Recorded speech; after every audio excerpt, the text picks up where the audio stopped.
भाइयों और बहनों, 21वीं सदी का भारत अपने इंफ्रास्ट्रक्चर को आधुनिक बनाकर और तेजी से विकसित हो सकता है। पहले लंबे समय तक जिन दलों की सरकारें रही, उन्होंने देश की इस जरूरत को कभी समझा ही नहीं। उन दलों का ध्यान घोटालों पर था, भ्रष्टाचार पर था, परिवारवाद के अंदर ही वो सिमटे हुए थे। भारत में हाई स्पीड ट्रेनों को लेकर भी पहले की सरकारों ने बड़े बड़े दावे किए। इन दावों में कई साल बीत गए। हाई स्पीड रेल तो छोड़िए, रेल नेटवर्क से मानव रहित फाटक तक हटा नहीं पाए थे।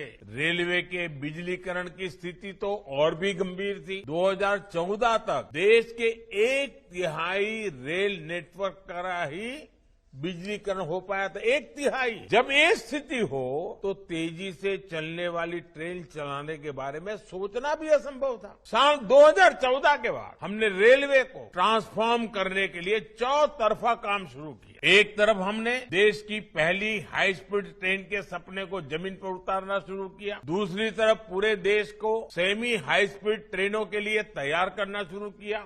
2014 की तुलना में रेल बजट में जो वृद्धि हुई है, इसका सीधा लाभ उत्तराखंड को भी हुआ है। 2014 से पहले के 5 सालों में उत्तराखंड के लिए एवरेज औसतन 200 करोड़ से भी कम बजट मिलता था। और अभी भी अश्विनी जी ने विस्तार से इसके विषय में बताया भी। 200 करोड़ से कम, इतना दुर्गम पहाड़ी क्षेत्र, रेलवे का अभाव और बजट कितना, 200 करोड़ से भी कम। इस वर्ष उत्तराखंड का रेल बजट 5,000 करोड़ रुपए है, यानी 25 गुना बढ़ोतरी। यही कारण है कि आज उत्तराखंड के नए नए क्षेत्रों तक रेल का विस्तार हो रहा है।